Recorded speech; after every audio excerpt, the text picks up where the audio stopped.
नमस्कार मित्रों, मेरा नाम है ब्रजेश मिश्र। मैं आपका स्वागत करता हूं आपके अपने चैनल में। मित्रों, आज का प्रकरण हमारा है अवश्यमेव भोक्तव्यम, यानी कि जो कुछ हमें हमारे कर्मफल के रूप में मिला है पिछले जन्म से, वो हमें भोग करके ही जाना है, कर्मफल भोग के ही जाना है। और कर्मफल की इस यात्रा में कर्म का स्वामी शनि जो 27 जुलाई से वक्री हो रहा है अगले 138 दिन के लिए, वो क्या इम्पैक्ट रखेगा ये समझने वाले हैं। और ये समझने के दो तरीके होंगे। पहला तो ये समझेंगे, यानी दो प्रोसेस होंगे, दो स्टेप होंगे। पहला तो ये कि कन्या राशि, आपकी राशि के लिए शनि क्या इम्पैक्ट दे रहा है, यानी किन किन भावों को अगले 138 दिन में ट्रिगर करेगा, एक तो ये। और दूसरा ये है कि किन किन भावों को या जिन जिन भावों को ये ट्रिगर करेगा तो आपकी कुंडली के आधार पर कितना करेगा, पॉजिटिव करेगा या नेगेटिव करेगा, यहाँ पर आपकी कुंडली के आधार पर भी समझने का प्रयास करेंगे। तो बने रहिए वीडियो के अंत तक। अंत में आपके लिए मैं आपकी कुंडली के हिसाब से आपको समझाऊंगा, ठीक है। कहाँ पे देखना आप खुद समझ जाएंगे। ऑल राइट, सो शुरू करते हैं शनि की स्थिति को लेके। शनि वक्री है 27 जुलाई से। वक्री का मतलब उल्टी चाल, ज्योतिषीय पर्सपेक्टिव में और वैज्ञानिक दृष्टिकोण से वक्री का मतलब ये होता है कोई ग्रह उल्टा नहीं चलता, ये हमें उल्टा चलता प्रतीत होता है सापेक्ष गति के कारण। जब दो चीज़ें एक साथ चल रही हों, एक चीज़ तेज़ निकल जाए तो तेज़ निकलने वाली वस्तु को या उस पर बैठे लोगों को लगेगा कि ये वाली चीज़ स्लो चल रही है, पीछे भाग रही है। ऐसा होता नहीं। क्वांटम फिजिक्स का लॉ ऑफ ऑब्जर्वर इफेक्ट ये कहता है जैसा ऑब्जर्वेशन रिजल्ट वैसा है। तो ऑब्जर्वेशन में पीछे भाग रहे तो भाग रहे, रिजल्ट वैसा वो दे रहे। तो दोनों हिसाब से ज्योतिषीय और वैज्ञानिक दृष्टिकोण से पीछे भागता हुआ या उल्टा चलता हुआ ही रिजल्ट आपको देगा। एक बात तो तय है, अगर कोई चीज़ चल रही है राइट और उल्टी चलने लगे, उसको जहाँ जाना है वहाँ जाने में समय और लगा देगा, क्योंकि बीच में वो उल्टा चल रहा था, वापस फिर भी मार्गी होगा, फिर आगे बढ़ेगा। तो एक्स्ट्रा टाइम का तो योग यहाँ बनेगा ही बनेगा। फ्रिक्शन बढ़ाने का योग तो ये बनेगा ही बनेगा। कुंडली में कैसा है उसको बाद में समझेंगे, लेकिन क्या क्या भावों में फ्रिक्शन बढ़ाएगा, क्या क्या भाव में डिले करेगा, वो हम समझ लेते हैं। आपके लिए शनि बैठा 7th हाउस में। 7th हाउस पार्टनरशिप का, विवाह का, विवाह सुख का, प्रजनन, कामेंद्रियां इत्यादि का योग है, ये भाव है। इस भाव में शनि बहुत अच्छे रिजल्ट देता नहीं है, ठीक है। ये भाव शुभ ग्रहों का है, पाप ग्रहों का नहीं है। तो ये पाप ग्रह शनि यहाँ बैठ करके फ्रिक्शन बढ़ाएगा। तो पहली चीज़ तो आपके पार्टनरशिप को लेके, आपके पार्टनरशिप के साथ साथ बिजनेस पार्टनरशिप को लेके भी, व्यक्तिगत और बिजनेस दोनों पार्टनरशिप में ये फ्रिक्शन के योग जब बढ़ा देगा तो ट्रस्ट के इश्यूज बनेंगे, ठीक है। इस एक चीज़ का ध्यान रखिएगा। कोई भी ग्रह जब वक्री हो जाए 7th हाउस में तो तकलीफ स्वास्थ्य को लेकर के भी देता है, इस एक चीज़ का भी ध्यान रखिएगा। यहाँ से शनि 1st हाउस को भी देखेगा तो मानसिक मतभेद, mental conflict, deep down thoughts, एकांत, वैराग्य इत्यादि के योग भी ये शनि बना देगा। इस चीज़ का भी हमें ध्यान रखना होगा। सबसे बड़ी चीज़ है प्रेजेंस और खुश होना।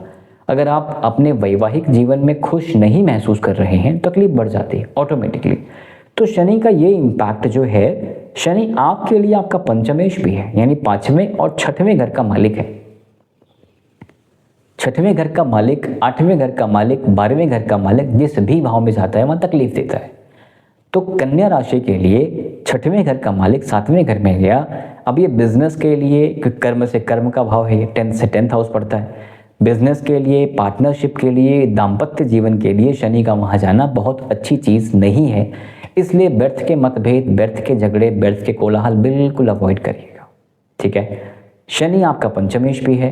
पंचमेश पहुंच गया आपके 7th हाउस में और ये आपके संतान सुख को लेकर के भी, प्रथम व द्वितीय संतान को लेकर के भी पॉजिटिविटी क्रिएट करेगा। संतान, शिक्षा, प्रेम वाले भाव का स्वामी शनि वक्री हो रहा है तो डिले भी करेगा, और जो लोग कंसीव करना चाहते हैं उनको भी डिले करेगा और प्रॉब्लम भी करेगा। साथ में जिन लोगों के डिलीवरी है उधर भी डॉक्टर्स के साथ कुछ आपको इस तरह के योग बनते हैं कि लाइक डॉक्टर आपको बोले कि ये हो रहा है, वो हो रहा है। हालांकि इल्यूजन ज़्यादा है, 6th हाउस में राहु ही बैठा हुआ है, ठीक है। इल्यूजन ज़्यादा है, यानी कि जो कुछ आपको लग रहा है कि यार ये प्रॉब्लम हो सकती है, वो हो सकती है, वो उतनी बड़ी प्रॉब्लम है नहीं।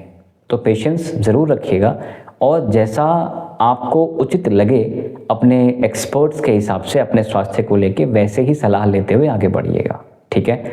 तो पंचमेश 7th हाउस आया, वक्री हो रहा पंचमेश, तो शिक्षा को लेके भी फ्रिक्शन बढ़ाएगा। जो लोग कॉम्पिटिटिव एग्जामिनेशंस की तैयारी कर रहे हैं उनका मति भ्रम होना और मन एक जगह पे एकाग्र नहीं होना, फोकस नहीं बन पाना, मानसिक चेतना उस लेवल पे एक्टिव नहीं हो पाना, यानी कि जिस लेवल की क्षमता आपकी मानसिक क्षमता है, जो आपकी प्रौढ़ता है, वो थोड़ी डिस्टर्ब हो सकती है।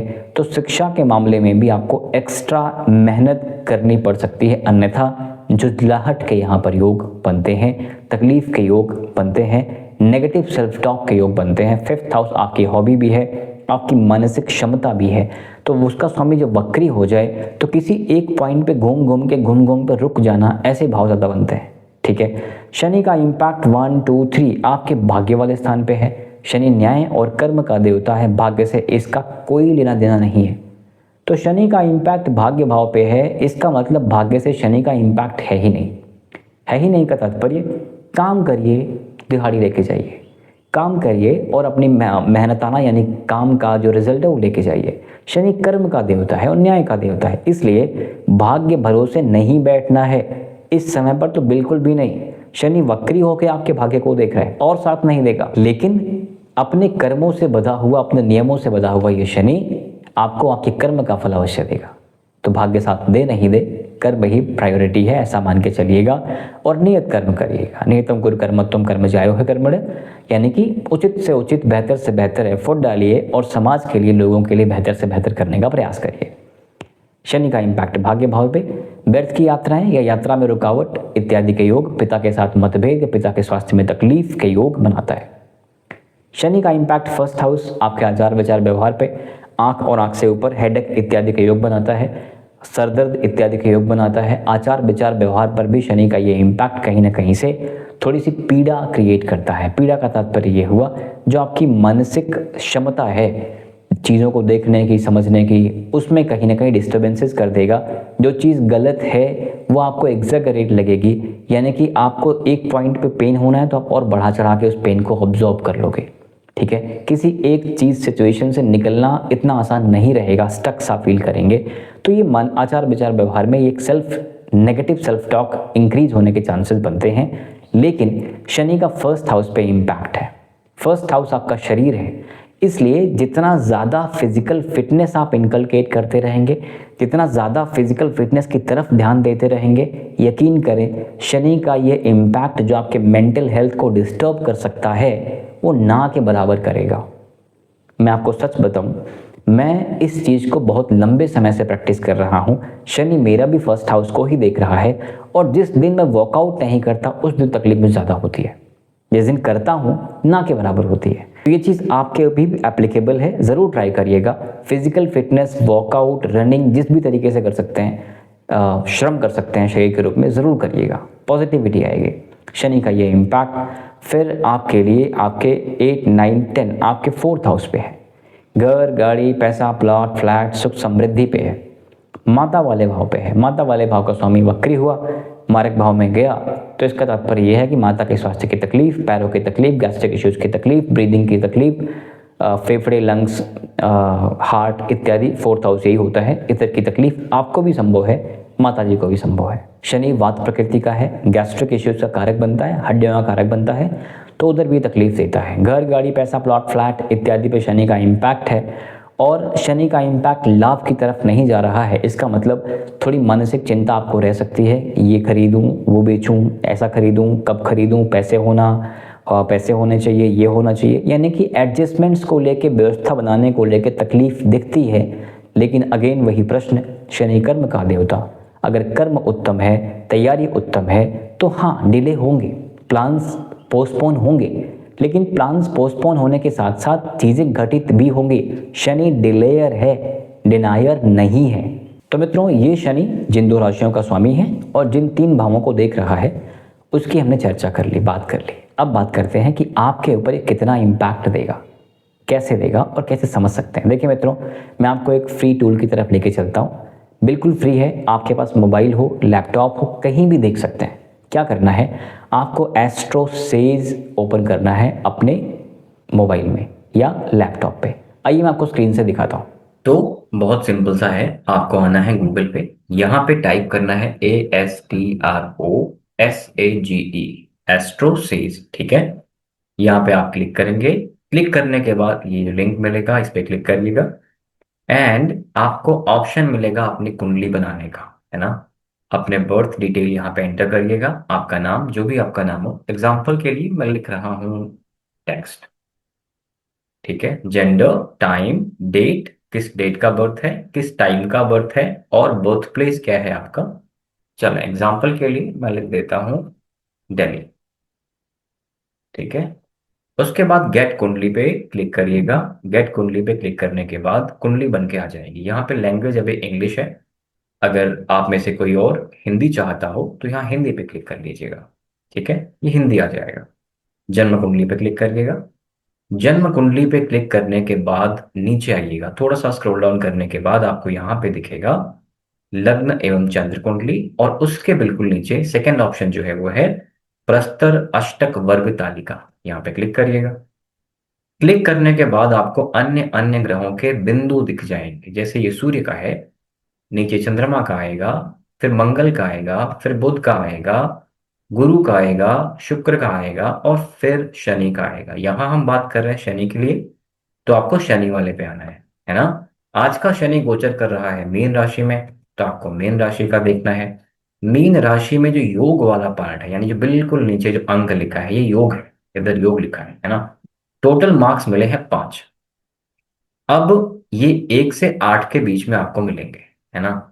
जिसका 1 होगा, 2 होगा, 3 होगा, ये तकलीफों को दिखाता है, पेन को दिखाता है, नेगेटिव रिजल्ट्स को दिखाता है। अगर 4 है, 4 से अधिक है, 4, 5, 6, 7, 8, तो क्रमशः आपको अच्छे रिजल्ट्स ही देगा।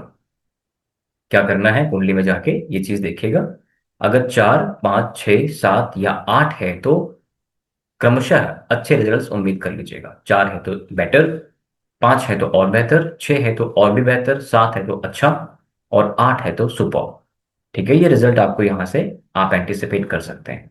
सेम अगर ये कम हुआ, यानी कि 4 से कम 3 हुआ, 2 हुआ, 1 हुआ, तो क्रमशः रिजल्ट्स में भी प्रॉब्लम, यानी कि नेगेटिव रिजल्ट्स या बहुत अच्छा इम्पैक्ट इसका आपके ऊपर नहीं रहेगा।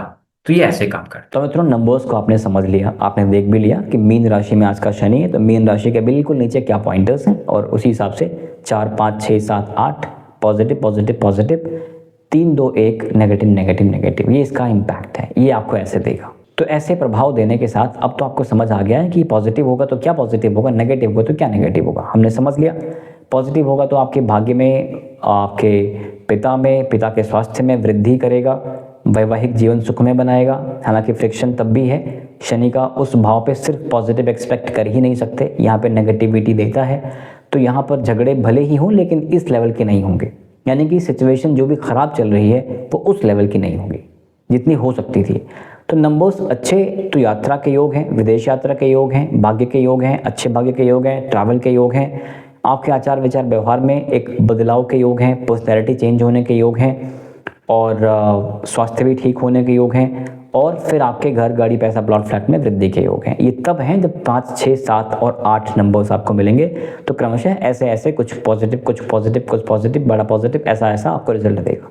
सेम टाइम पे नंबर्स कम हुए, 3, 2, 1 हुए, तो इसी उसमें पैरामीटर में ये सुख कम होता होता होता चला जाएगा। वैवाहिक सुख में समस्याएं कर देगा, आपके पिता के स्वास्थ्य में, पिता के साथ मेंटल कॉन्फ्लिक्ट कर देगा, घर, गाड़ी, पैसा, प्लॉट, फ्लैट को लेकर चिंताएं कर देगा, घर में टूट फूट कर देगा, कंस्ट्रक्शन खराब कर देगा, प्लास्टर खराब कर देगा, फर्श टूट देगा, तोड़ देगा, टाइल टूट जाएगी, इस तरह के योग ये बनाएगा, ठीक है। यानी घर के चीज़ों में, साज सज्जा में, आपका नल हो गया, इलेक्ट्रिसिटी हो गई, इन सब में दिक्कतें कर देगा। जितना कम नंबर उतनी तकलीफ, जितना अच्छा नंबर उतनी कम तकलीफ, राइट, ऐसा है। सो ये तो आपने समझ लिया कितना और क्या इम्पैक्ट देगा। अब बात कर लेते हैं उपाय की। क्या कोई उपाय हैं, क्या कुछ ठीक कर सकते हैं। हमने शुरुआत में ही कहा था अवश्य में भोक्तव्यम, जो लेकर के आए हो भोगना ही भोगना है। उपाय करने से बदल नहीं जाएगा, लेकिन उपाय करने से कुछ तो पॉजिटिविटी आएगी, आपका शरीर उस योग्य हो जाएगा कि उस पॉजिटिविटी या नेगेटिविटी को भोग सके, झेल सके। क्या होगा, क्या उपाय करना चाहिए। पहली चीज़ तो आपको शनिवार के दिन शनि का दान कर देना चाहिए। काली वस्तुएं, काला कपड़ा, काला सरसों का तेल इत्यादि, काली दाल, किसको दान करना चाहिए, किसी गरीब स्त्री को, खासकर किसी सुहागन स्त्री को दान करना चाहिए, ठीक है, और खासकर ऐसी गरीब स्त्री जो मेहनत से अपना जीवन यापन कर रही हो, ठीक है। तो ये चीज़ अब ऑब्वियसली जो लोग शहर में हैं कहाँ ढूंढेंगे, गांव में तो कोई ना कोई दिख ही जाएगा, शहर में कहाँ ढूंढेंगे, इसलिए किसी अनाथ आश्रम में जाकर चैरिटी कर दीजिएगा, खाने पीने की चीज़ें, कपड़े इत्यादि, ठीक है। भगवान शंकर का जलाभिषेक करना बिल्कुल नहीं भूलिएगा, हनुमान जी की आराधना करना बिल्कुल नहीं भूलिएगा, हर शनिवार को सुंदरकांड और बजरंग बाण का पाठ अपनी इच्छा शक्ति और अपने समय के अनुकूल होकर ही करिएगा। इसका मतलब ये नहीं कि समय नहीं है लेकिन मैंने अनुष्ठान कर लिया, अब मैं कैसे करूँगा, मैं रो रहा हूँ, नहीं, ऐसा नहीं। इच्छा के अनुसार, भक्ति के अनुसार और समय के अनुसार हनुमान जी की आराधना कर लीजिएगा। शनि न्याय और कर्म का देवता है, तो कर्म करने से पीछे नहीं हटना है, फिजिकल फिटनेस पे ध्यान देना है और न्याय करने का भी बिल्कुल किसी के साथ अन्याय नहीं करना है। अन्याय ना तो करना है ना अन्याय होते देखना है। अगर आप योग्य हैं, सबल हैं, तुरंत प्रतिकार करिए, अयोग्य हैं, सबल नहीं है, सामने वाला व्यक्ति जो है परेशान कर सकता है, तो चुपचाप वहाँ से हट जाइए, लेकिन अन्याय में पार्टिसिपेट मत करिए किसी भी तरीके से। खान पान ठीक रखिए, आचार विचार व्यवहार ठीक रखिए, स्वास्थ्य का ज़रूर ध्यान दीजिए, वाटर एलिमेंट अपना ठीक रखिए, सांस की तकलीफ जो हो सकती है, डीप ब्रीदिंग बिल्कुल करते रहिए, शीर्षासन ज़रूर करते रहिए। चंद्रमा भी आपका बली होगा, थॉट प्रोसेस भी आपका बली होगा, इनकम वाले भाव का स्वामी आपका चंद्रमा है, आपकी आय में वृद्धि भी होगी। तो डीप ब्रीदिंग करने के साथ साथ शीर्षासन यानी उल्टा खड़े होने का प्रयास भी रोज किया करिए, ठीक है। So that's it for now मित्रों, आपके सपोर्ट के लिए बहुत बहुत धन्यवाद। Thank you very much. नमस्कार, जय श्री राम।